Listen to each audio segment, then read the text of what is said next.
Hello everyone, this is Cal Banyan back with another episode of the Secret Language of Feelings program. Today I'm going to break the news and answer the question, what are feelings for? That's a good question. Ask yourself that question right now. Think about it, and when I get back, I'll tell you about some interesting experiences I've had with some of my clients and even some mental health professionals.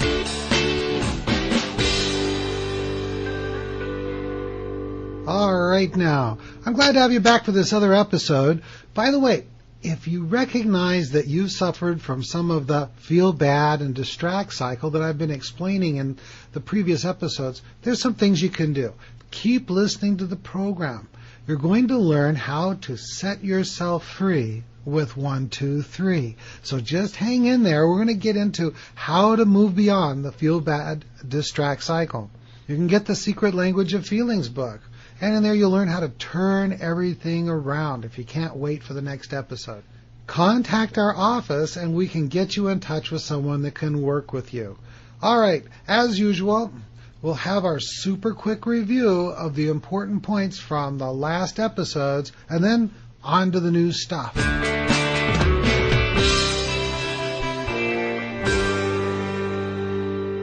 Now on to our super quick review of what we've covered so far. What have we done? We've talked about all feelings are good when they come from accurate perceptions. They're there to motivate us. But we were taught to ignore and deny our feelings. Rather than satisfying our needs, wants, and desires, we learn to distract ourselves from our feelings. Distractors can be things like eating too much, drinking too much, shopping too much, working too much, sexing too much, and all kinds of those too much behaviors. Distractors can make things worse by what? Eventually leading to frustration. If we're sad or lonely or angry or fearful and we don't respond in a satisfying way, but rather by distracting, it leads us into a new feeling called frustration. Frustration comes from trying and being unsuccessful. So when we try to make ourselves feel better, but distraction is just a temporary solution, we end up getting frustrated. We talked about having primary and secondary feelings. Primary feelings are the feelings that come first. For example, sadness, loneliness, anger, guilt, those kinds of things. And when we don't satisfy those feelings successfully, the secondary feeling comes along called frustration. Frustration is always secondary to some other emotion, the primary feeling. If we continue distracting, then the frustration becomes stronger and stronger and can even become unhealthy. So then, God or nature, however you like to think about those things, put in a safety valve, the feeling that I called normal, healthy depression. Now, if you need more review than that, then re-listen to a couple of the previous episodes. That, my friends, is why people do such crazy stuff, like eating when they want to lose weight, drinking when they want to be sober, smoking cigarettes when they don't want to smoke anymore, and so on. So now hang on as we get into the main topic for today. What are feelings for?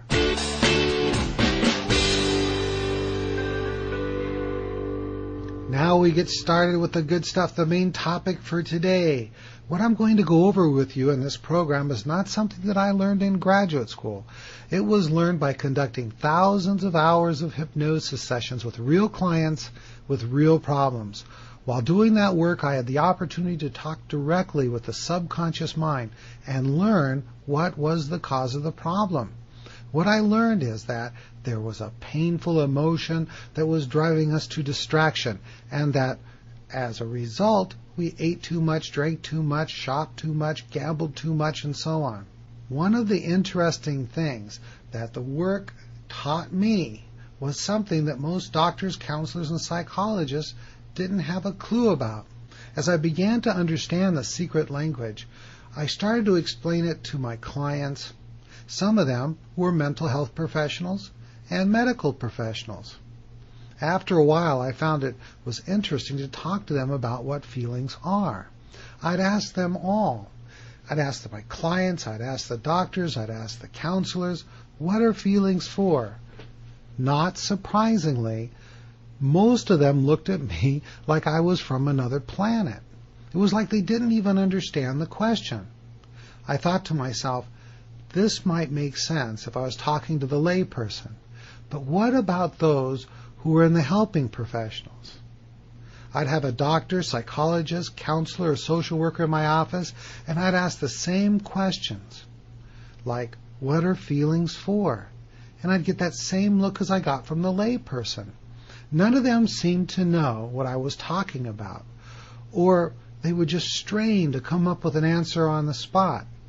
For those who didn't even understand the question, I'd ask, what are vacuum cleaners for? And they'd say, to clean the carpet. And I would ask, what are automobiles for? And they'd say, so you can get around from one place to another. Then I'd ask, so what are feelings for? And I'd either get a blank stare or they'd struggle to come up with something for me. While that mental health or medical professional shifted in his or her chair and strained to come up with an answer, just before he or she said something, I'd say, are you sure? Don't answer unless you're sure. And that would stop them for a few more moments. Don't you think that these professionals should have a clear understanding of what feelings are for? These are the same folks that will diagnose others as being mentally ill or maladjusted or label them with some kind of disorder because they're feeling too sad or mad or anxious or depressed.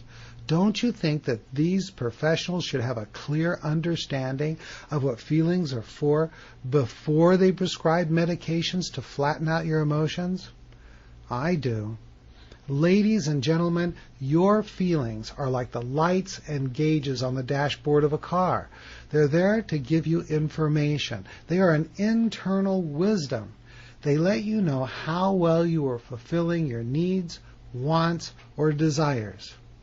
For example, your car needs fuel, oil, and so on. When those needs are not met, then the gauges on the car goes into the red, or the idiot light goes on, flashing on the dashboard.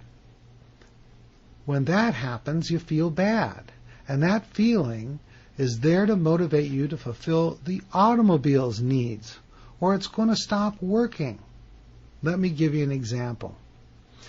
Let's imagine for a moment that I loved French cars.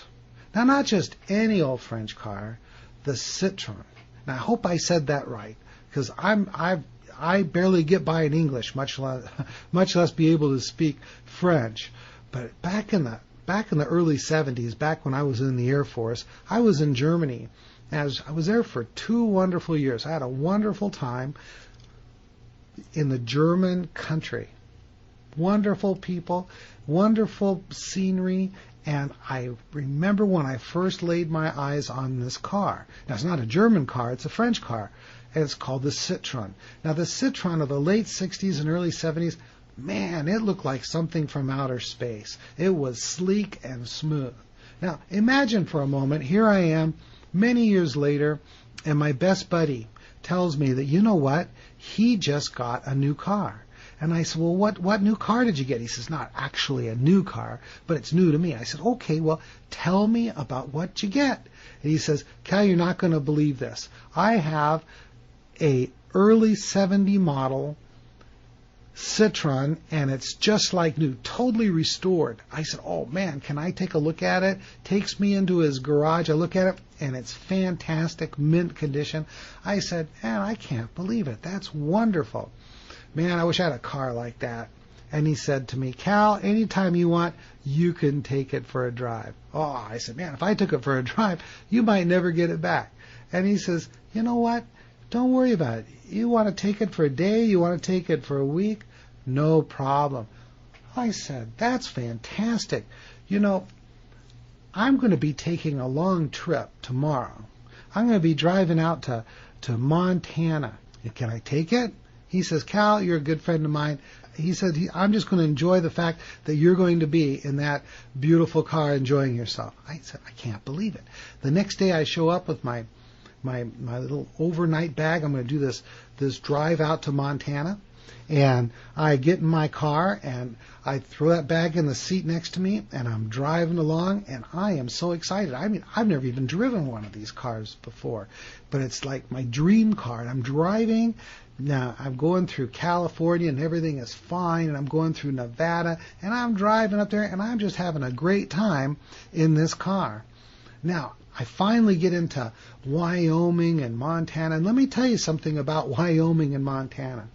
A number of years ago, I got on my Harley with a friend of mine, and we drove from Grand Forks, North Dakota to Las Vegas, Nevada. And that was a wonderful trip, but I learned something about Montana and Wyoming and some of those big old states out there. They are absolutely beautiful, but you can drive for miles and miles and never see anyone. So here I am. This is my imaginary trip here. So just follow along. Imagine that now I'm in one of those states, Wyoming, Montana, and, I'm driving along. And one of the interesting things that I noticed back when I was on my Harley, now my Harley only has a 5-gallon gas tank. And that means you got to know when the next gas station is coming.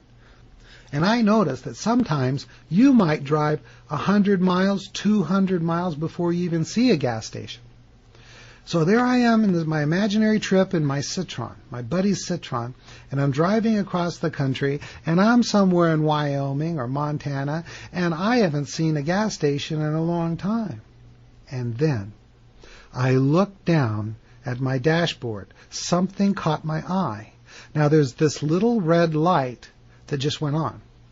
And I'm thinking, I don't remember that red light ever being on again before. And I think, I wonder what that little red light is all about. Now let me give you a hint about this car. This Citroen was a French car. It was made in France, and it was never made for importing into the United States. And so that means everything on the dashboard of this car is done in French, and I can't read it. And so the word right next to that flashing red light is in French. And, what am I going to do? I'm starting to get worried because now it's not just on, it's starting to flash. Now here I am in my friend's car. I'm who knows how far away from the nearest service station, and this dashboard has this blinking light on it. How am I feeling inside? I'm starting to get nervous. I'm starting to get anxious. I'm starting to have those kinds of feelings that are really fear. I'm fearful. Now, let's say it was back in the days when I was smoking a pack and half of cigarettes a day. What would I do when I get nervous? What would I do? Well, smokers smoke, drinkers drink, and eaters eat. Maybe I would just roll down the window, I'd take a cigarette out of my pocket, and have a smoke. Oh, and I might just think, gosh, I do feel better. And I'm just smoking and having a wonderful time, flicking those ashes outside the window, having a jolly good time till I get down to that last little smoke there, and I flick that butt out the window, and then my attention goes back to that red light, and I go, oh my gosh, there's that red light again. What am I going to do? I could be in real trouble here. Maybe the car's going to blow up. And then finally, some help arrives. I look off to the side of the road, and it is it's a DQ, a Dairy Queen.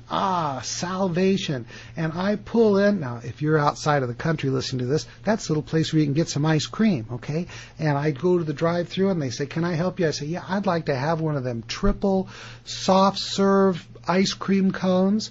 And I grab that ice cream, I give her the money, I pull back out on the street and on the highway, and I'm licking on that ice cream cone, and I'm thinking, gosh, I do feel better, don't I?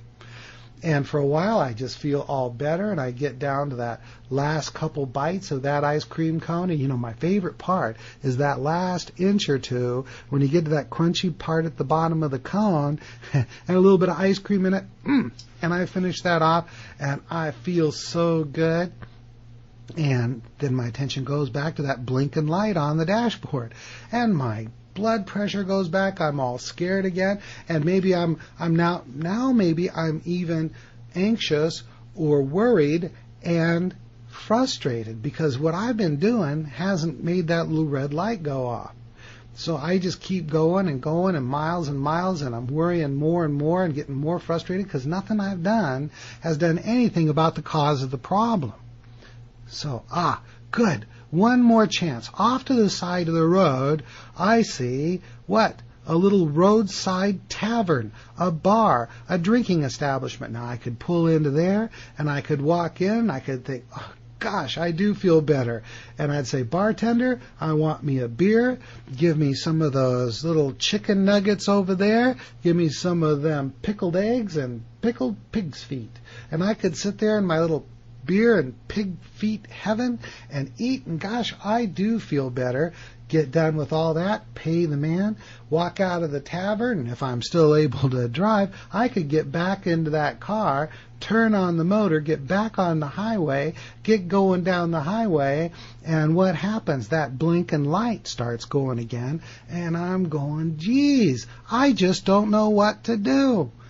Well, I think, if you have an automobile, you'd do something different than that. If you had a blinking light on your dashboard, what would you do? Would you just smoke cigarettes? Would you drink alcohol? Would you eat? Is that what you'd do? Is that what you'd really do? If you're in your friend's new car, is that what you'd really do? I mean, the light doesn't have any indication of what it's about on there. The manual isn't any good because it's all in French. What would you do? Well, I tell you what I'd do. I'd do something that had something to do with trying to find out the cause of the problem, not just distract myself from it. You know what I'd do? I'd get out of the car and I would look under the bonnet. The bonnet. Oh, wait. That's what the British call it. The Americans call it the hood of the car. I don't know what the French call it. Maybe they call it the bonnet, right? So you look underneath the bonnet and you look for something that's wrong. Maybe there's some smoke coming out somewhere. Maybe there's some steam coming out somewhere. Maybe I'd look around and if I was kind of lucky, I'd maybe see the little stick sticking up, and it might have a little picture of an oil can on it or something. And I'd say, maybe I should check the oil. And I'd reach in there, I'd grab that oil stick, I'd wipe it off, I'd stick it back in there, and I'd wait for a second, pull it out, and for the first time in my life, I can't think I've ever thought of this before, but I'd be sitting on the side of the road with my friend's car, hoping I'm low on oil. Because at least then I'd know what the cause of that little red light was. So let's say, just for the example, that I looked down at the dipstick and I saw that I was a little bit low on oil. Well, if I was just a little bit low on oil, maybe a liter or a quart, I'd know that I'd probably be able to get my car to the next gas station without it blowing up. So, what does that mean? That means I'm off to the side of the road doing my little victory dance because I have a clue as to what the cause of the problem might be, because, it's not an immediate danger. I've kind of done a reality check there. I've seen the reality of the problem is the car's probably not going to blow up instantly. I can probably get to the next service station. And then I might think, gosh, I wonder if there's any oil in the car. So I'd go to the back of the car. Let's see, what's that? The boot. That's what they call it in the UK. In America, we call it the trunk of the car, and I don't know what the French call it. Maybe that's the bouteille. Okay, and I'd look in there, and my goodness, in my little imaginary example, let's pretend I look in there, and I see a case of oil. Now, I am so happy. What I would do is I'd grab one of those cans of oil or bottles of oil. I'd find the place in the motor where I could put the oil. I'd put the lid back on the motor, and I'd start it up, and I'd have 100% of my attention on that light on that dashboard. And if it doesn't light up, and I let it run for a while, and then I drive it down the road for a little while, and it doesn't come on, I'm happy because I just learned how to speak French. Well, at least one word of French. I know that word right next to that light that was on has something to do with oil, you see. And what I'm beginning to learn here is the secret language of the car. See, to me, the French language is a secret language. I don't know it, but I'm bit by bit beginning to learn what that little word next to that red light is. It has something to do with oil. And if that light ever goes on again, I'm not going to go trying to distract myself with alcohol or drugs or cigarettes or anything like that. I'm just going to put another quart of oil in it. And what happens when I do that? I am satisfying the need of the car. And what happens? I'm really starting to be happier. The car is now in a safer situation than it was. I am starting to take back control and become a responsible operator of that vehicle. You see, that's what we're going to start getting into next, is how to begin to determine what you're really feeling and how to begin to respond to your feelings in a satisfying way. All right. Well, that's it. I can't believe the time has gone by already. Time to wrap it up. So if you want to learn more about the secret language of feelings and you're not listening to this program at www.thesecretlanguageoffeelings.com, go there now, because any links or graphics or anything like that that pertains to the program will be there. And if you want to join in on the conversation, go to our group on Yahoo Groups. That is www.groups.yahoo.com/group/the secret language of feelings. If you want to work with someone who's trained in the secret language of feelings, just go to www.hypnosiscenter.com. If you'd like to learn more about how to become a hypnosis professional, you'll also find that information on www.hypnosiscenter.com. Here's what's coming up in future episodes. We're going to really start getting into how to respond to feelings in a satisfying way, how to decide what you're really feeling, and really to take back control of your life. And I'm going to give you some really good examples of how this has helped me out in my life, my friends' lives, and the lives of my clients. So, until then, this is Cal Banyan, signing off. This recording is the property of Cal Banyan and Cal Banyan's Banyan Publishing Incorporated. All rights reserved, for private use only, may not be duplicated without written permission.